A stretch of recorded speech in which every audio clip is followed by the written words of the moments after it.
Hello friends, आप सभी का स्वागत है हमारे YouTube channel study and physical point में। जैसा कि पता है आप लोग को कि मैं अभी सिकंदराबाद में हूँ ज्वाइनिंग प्रोसेस लेके, और मेरा ज्वाइनिंग प्रोसेस जो है अब खत्म हो चुका है। और मैं आगे बताऊंगा कि आगे क्या बोला गया है, क्या करना है। क्योंकि 19 मई को मेरा ज्वाइनिंग था और 19 मई को ही मेरा सारा काम खत्म हो चुका था। और अभी जो है कमेंट, जब मैंने सेक्शन पढ़ा तो काफ़ी सारा कमेंट था कि सर शुरू से लेकर अंत तक बताइए प्रोसेस क्या है। क्योंकि रेलवे का कोई भी जोन हो, चाहे कोलकाता हो या कुछ भी हो, कोई भी जोन हो, आप यदि आपका सिलेक्शन ग्रुप डी में हुआ है तो आपको ये वीडियो देखना चाहिए, और बहुत ही ज़रूरी है आपके लिए ये वीडियो। और इसमें हम एक एक बात बताएंगे। हो सकता है ये वीडियो थोड़ा लंबा बन जाए, क्योंकि ये जानकारी वाला वीडियो है, इसलिए थोड़ा लॉन्ग चलेगा। और हम सारा प्रोसेस शुरू से लेकर अंत तक बताएंगे। वो प्रोसेस क्या है वो उसको अच्छी तरह से जानेंगे, सुनेंगे, समझेंगे। और यदि आप ज्वाइनिंग में जाएंगे तो उस बात को आप ध्यान रखेंगे और इस बात को अमल करेंगे, ताकि आपको आगे परेशानी ना हो और सारा काम स्पीड में हो जाए। जानकारी नहीं रहने की वजह से आपका काम जो है फंस जाता है और काफ़ी लेट हो जाता है। आपका जो है ज्वाइनिंग प्रोसेस 1 से 2 दिन ना हो, इसके लिए आपको ये वीडियो देखना चाहिए, और बहुत ही ज़रूरी है। चाहे वो सिकंदराबाद के किसी भी डिवीज़न से हो आप, या किसी रेलवे का, इंडियन रेलवे के किसी भी जोन से हो आप, तो आपके लिए ये वीडियो बहुत ही आवश्यक है। चलिए आगे बढ़ते हैं और जानते हैं।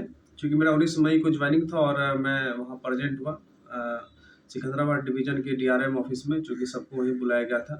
बुलाने के बाद चूँकि डीआरएम का ऑफिस जो होता है काफ़ी मतलब बढ़िया था, एसी वगैरह सारा चीज़ था, और काफ़ी अच्छा देखे होंगे आप।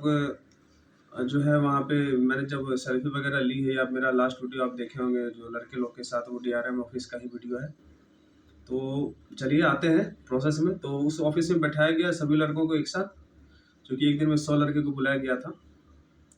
और कुछ लड़के पहले वाले भी थे, किसी का 11 था, किसी का 16 था, तो वो सब भी आए थे जो मतलब जिनका काम पेंडिंग में था ज्वाइनिंग वाला, तो वो लोग भी आए हुए थे। किसी का छूट भी गया था तो वो लोग भी आए हुए थे। तो जिनका छूट गया वो भी भाई प्रेजेंट हो सकते हैं। आपको कोई रिपोर्ट बना के, मतलब कोई इमरजेंसी रिपोर्ट हो तो आप आ सकते हैं, उसमें कोई प्रॉब्लम नहीं है। चलिए आते हैं। तो सबसे पहले सभी को चेयर में बैठाया गया एकदम कूल रूम में, और सबसे पहले बताया गया कि आपको जो अलॉटमेंट लेटर भेजा गया है उनके साथ आपको जितना भी पेपर बनाने के लिए भेजा गया था, करेक्टर हो या फिर करेक्टर, तो 3 करेक्टर था, और कुछ डिक्लेरेशन फॉर्म थे उनका जो डिवीजन में दिया गया था। तो वो सारा फॉर्म तैयार करने के लिए मतलब एक लाइन सबसे पहले बोला गया, अपॉइंटमेंट लेटर जो 3 पेज का होता है उनको भर के लाना है। उसके साथ एसडीएम और लास्ट स्टडी आप जहाँ किए हैं वो वाला जो करेक्टर है वो होना चाहिए उसके अपॉइंटमेंट लेटर के साथ। फिर एक 2 करेक्टर अलग आता है। 2 करेक्टर जो एक ही करेक्टर होता है वो अलग अलग गेजेटेड ऑफिसर का साइन उसमें होना चाहिए। वो 3 करेक्टर हो गया आपका। उसके बाद आप जो ऑनलाइन किए थे एसपी वाला करेक्टर, वो भी उसमें लग रहा है। तो इस तरह से आपका 4 करेक्टर हो गया। और डिक्लेरेशन फॉर्म जो था, जो आपके साथ करेक्टर के साथ पीडीएफ में भेजा गया था, वो भर के देना है। और मैरिज सर्टिफिकेट जो मतलब डिवीजन से भेजा गया था आपका जीमेल में, और मेरा डेट ऑफ बर्थ सर्टिफिकेट, ऑथ सर्टिफिकेट, मतलब ये सब एक ही पेज में थे। सभी को भर के वहाँ इस अपॉइंटमेंट लेटर के साथ सबको भरना था। तो ये हो गया आपका अपॉइंटमेंट लेटर के साथ क्या क्या देना है आपको। एसडीएम सर्टिफिकेट, एसडीएम वाला जो करेक्टर सर्टिफिकेट है वो देना है जिसमें लास्ट स्टडी किया हुआ। 2 करेक्टर जो अलग अलग गेजेटेड ऑफिसर का होना चाहिए वो, एक एसपी वाला करेक्टर, और उसके साथ एक लास्ट डिक्लेरेशन फॉर्म जो दिया गया है मैरिज सर्टिफिकेट, उसको भर के देना है, उसमें कुछ करना नहीं है। और लास्ट एक मैंडेट फॉर्म जो आपको भेजा गया था बैंक वाला, वो बैंक से करा के आपको आना है। यदि आप नहीं भी कराते हैं मैंडेट फॉर्म, तो आपको यहाँ पे जब ज्वाइनिंग के लिए आएंगे, यहाँ बहुत सारा बैंक वाले आते हैं, और वो आपके साथ मतलब बोलेंगे कि खोल लीजिए मतलब बैंक, हमारे बैंक में खाता, तो उसी समय आपको चेक वगैरह सारा चीज़ वो आपको दे देते हैं यहाँ पे। क्योंकि यहाँ का लोकल बैंक है, तो वो लोग चाहते हैं कि सैलरी वाले हैं तो रेलवे वाले, तो आपको लिए ज़बरदस्ती वो बैंक खाता अपने में खुलवाने की कोशिश करिए। यदि आपके पास पहले से बैंक खाता है आपके घर वाला, तो घर पे ही करा के आए मैंडेट फॉर्म, नहीं तो आपको यहाँ पे कराना पड़ जाएगा। मजबूरी में कराना ही पड़ेगा, मैंडेट फॉर्म नहीं है, चेक नहीं है तो आपको यहाँ पे उसके लिए कराना पड़ सकता है। चलिए, ये हो गया आपका अपॉइंटमेंट लेटर के साथ सारा पेपर एक साथ। अब सेकेंड जो है डॉक्यूमेंट वाला पेपर जो था उसको देखना है, तो ये पेपर अलग कर देना एक साथ पिन मार के। फिर सेकेंड में बताया गया मैट्रिक का मार्कशीट, मैट्रिक का मूल प्रमाण पत्र, यदि ITI है तो वो भी दे सकते हैं, और इंटर का सर्टिफिकेट, मूल प्रमाण पत्र, और यदि आप हायर लेवल का जो पढ़ाई किए हैं, जैसे ग्रेजुएशन किए हैं तो उनका सर्टिफिकेट, मूल प्रमाण पत्र, यदि नहीं है तो वो माइग्रेशन भी दे सकते हैं आप। और उसके साथ यदि उससे भी ज़्यादा आप पढ़े हैं तो वो भी दे सकते हैं। इन सभी का फोटोकॉपी जेरोक्स करके आपको देना है यहाँ पे। तो ये हो गया आपका एक। उसके बाद जो है बैठा दिया जाएगा, एक लाइन से सभी को बुलाए जाएंगे, जाके वहाँ पे आपको दिखाना है अपॉइंटमेंट लेटर का जो एक साथ पेपर था वो देना है, और साथ में डॉक्यूमेंट वाला जो पेपर है वो देना है। उसके बाद वो आपका डॉक्यूमेंट चेक करेंगे और ओरिजिनल देखेंगे, आपने जो मतलब जो दिए हैं आपको वो देना है वहाँ पे। मैट्रिक है तो मैट्रिक देखेंगे तो वो ओरिजिनल भी देखेंगे आपको। और एक बात ये भी था कि गेजेटेड साइन जीरोक्स में होना चाहिए या नहीं। यहाँ पे देखे बहुत से लड़के नहीं करवा के आए थे गेजेटेड ऑफिसर का साइन, तो उनका भी ले लिया गया, इसमें कोई शक नहीं है। यदि हो रहा है तो करा ले, नहीं हो रहा है तो नहीं करे। क्योंकि मैं करा के आया था तो मुझे कोई दिक्कत नहीं हुआ, और किसी को भी दिक्कत नहीं हुआ। गेजेटेड ऑफिसर का साइन जो डॉक्यूमेंट का जीरोक्स में कराने बोला था, करा लीजिए तो और ठीक है, नहीं हो रहा है तो कोई बात नहीं, सबका ले रहा है यहाँ पे। तो ये डॉक्यूमेंट जमा होने के बाद आपका जो है मेडिकल सर्टिफिकेट जो आपके फाइल में रखा हुआ है, जो आपने DV के समय देखा होगा वो फाइल, वही फाइल में आपका मेडिकल सर्टिफिकेट रहता है। और आपको बोलेंगे वो कि आप फ़ोटो खींचें, इनका फ़ोटो उनका खींच लेना है। और फ़ोटो खींचने के बाद पीछे में सिग्नेचर करवा लेंगे, और वो बोल देंगे अब जाके साइड में बैठिए, अब जाके NPS।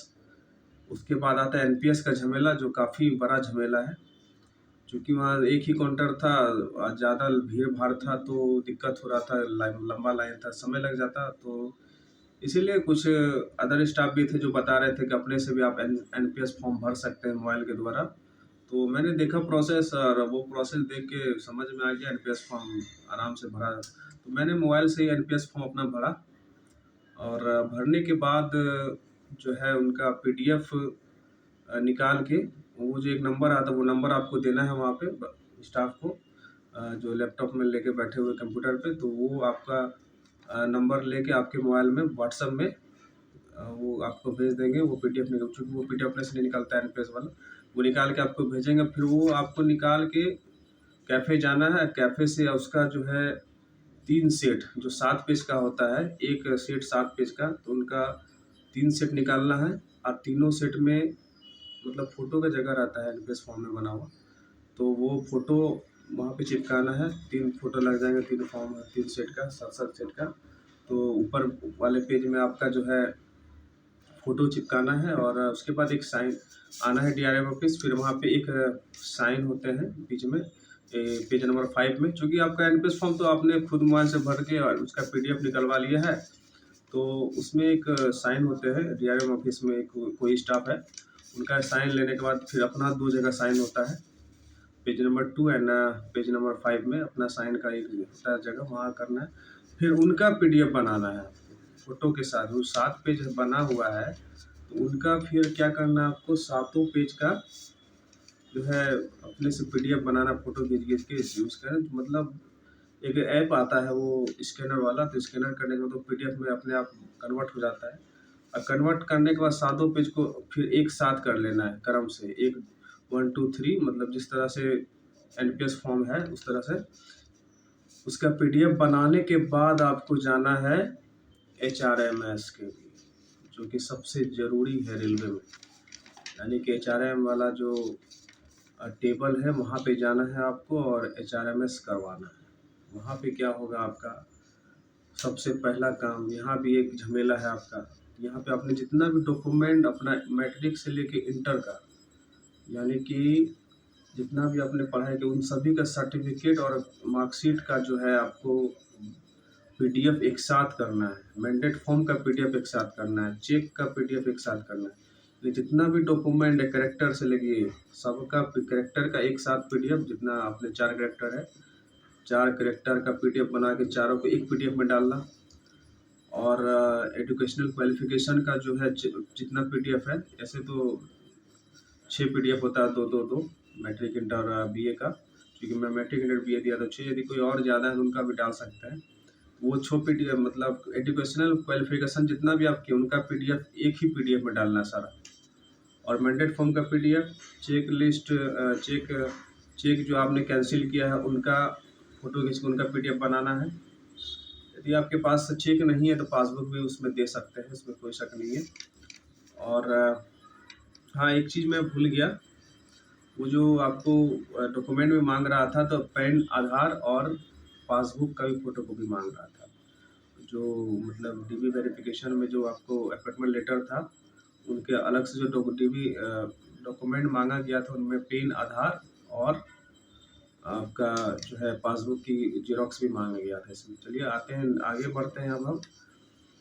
तो HRMS करने के लिए आपको सारा डॉक्यूमेंट का पीडीएफ बना लेना है एक साथ, और वहाँ पे जहाँ पे जाएंगे आप, वहाँ पे आपको ईमेल मिलेगा, उस ईमेल में सेंड करना है। वो क्या करेंगे, जो स्टाफ है आपका टेबल में, वो आपका पीडीएफ खोज के HRMS लॉगिन करेंगे। लॉगिन करने के बाद जो वहाँ पे कॉलम आता है, जैसे mandate form uploading, educational qualification uploading, तो सब में जाके वो अपलोड करेंगे। अब फ़ोटो आपको, फिर फ़ोटो भी एक पीडीएफ में बनाना है, और फ़ोटो भी आपको अपलोड करना है। यानी कहा जाए तो पूरा चीज़ का पीडीएफ बना के उनको भेज देना है। वो क्या करेंगे, चूँकि आपको बगल में ही रहना, आपको बोलना, हाँ सर ये वाला एजुकेशनल क्वालिफिकेशन भेजा है, इसको सर्च। तो वो जितना भी है उनको वो अपने आप में जो है HRMS करके आपको दे देंगे। उसके बाद वो बोलेंगे जाइए थंब करवा लीजिए और साइन।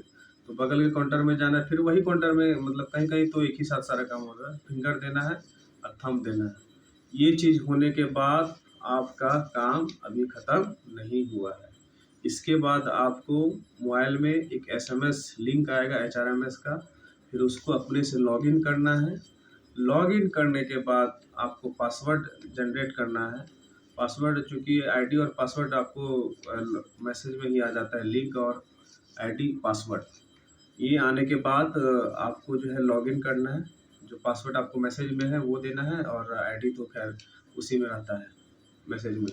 उसको करने के बाद सबसे पहले आपको अपना पासवर्ड नया बनाना है। नया बनाने के बाद एक साइड में बैक वाला जो है एक साइन होता है, उसको करना है।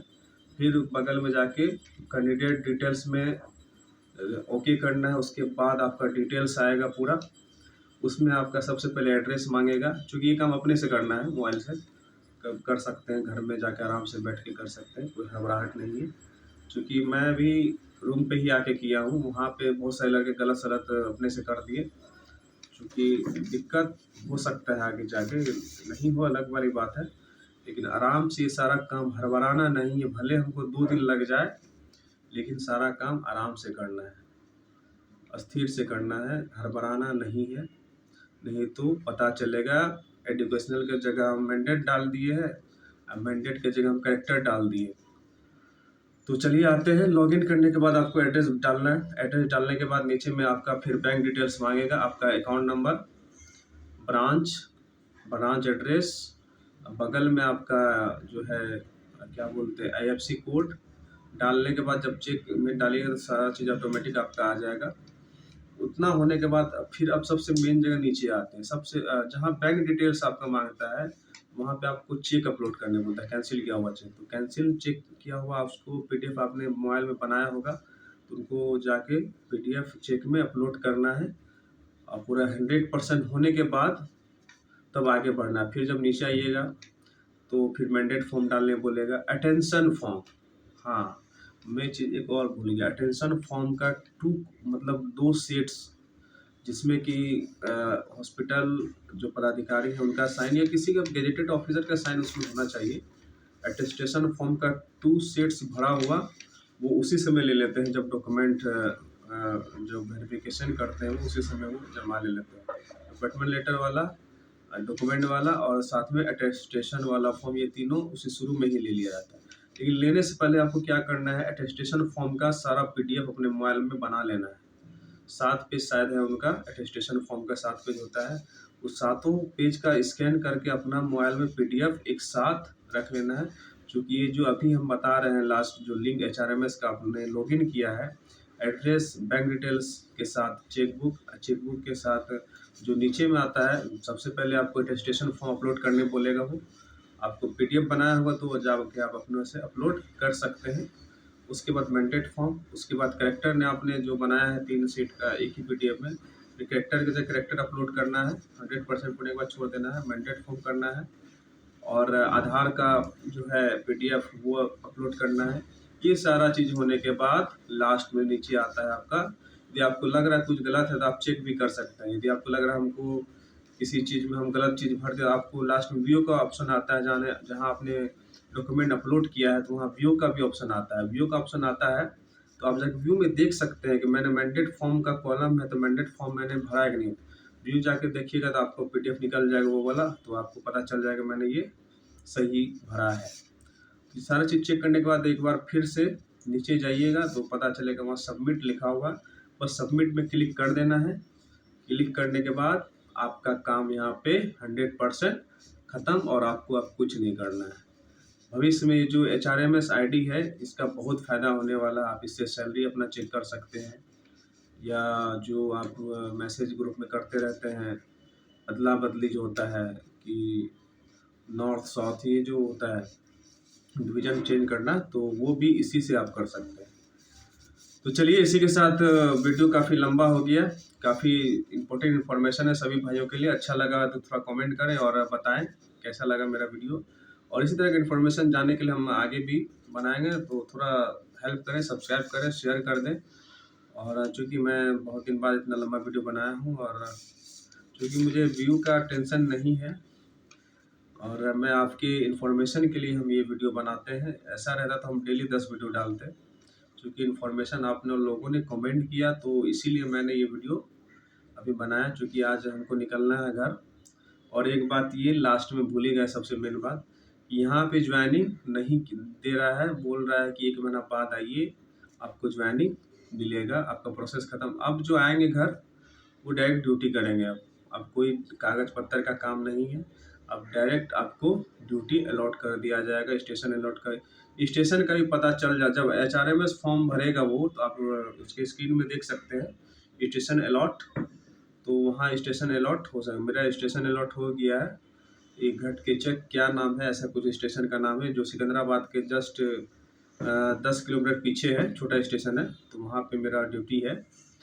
और जो नेक्स्ट टाइम आएंगे मतलब 20 से 30 दिन के बीच हमको दोबारा बुलाया जाएगा। वो एक ग्रुप बना है व्हाट्सएप, उसमें सभी को 19 तारीख वाले ज्वाइनिंग जो जितने भी बच्चे उसमें सब ऐड हैं, जो भी इन्फॉर्मेशन होगा उस ग्रुप में डाल दिया जाएगा और उसके हिसाब से हम लोग अपना काम करेंगे। तो ये था इन्फॉर्मेशन, सबसे मेन इन्फॉर्मेशन कि ज्वाइनिंग सिकंदराबाद डिवीज़न में नहीं हो रहा है, सबको वापस घर भेज रहा है 20 से 30 दिन के लिए। तो आज हम भी घर निकलेंगे, चूँकि टिकट हमको मिला नहीं, चूँकि परेशानी है, दूर का सफ़र है तो हम ऐसे जा नहीं सकते हैं। तो टिकट कंफर्म शायद तत्काल वाला आज लेंगे और निकलेंगे रात में, नहीं तो रेलवे एम्प्लॉय है, कोई दिक्कत नहीं है, चले जाएंगे किसी तरह से। एक मेरा दोस्त है, उनका टिकट कंफर्म है, उन्हीं के साथ होगा तो निकल जाएंगे आज रात में। और चलिए धन्यवाद, इसी के साथ काफ़ी लॉन्ग वीडियो हो चुका है आप लोगों को के लिए, इन्फॉर्मेशन के लिए। चलिए धन्यवाद, ओके, थैंक यू। सब्सक्राइब करें, शेयर करें और जल्द मिलते हैं नए वीडियो नए इन्फॉर्मेशन के साथ। हेलो, धन्यवाद, बाय बाय।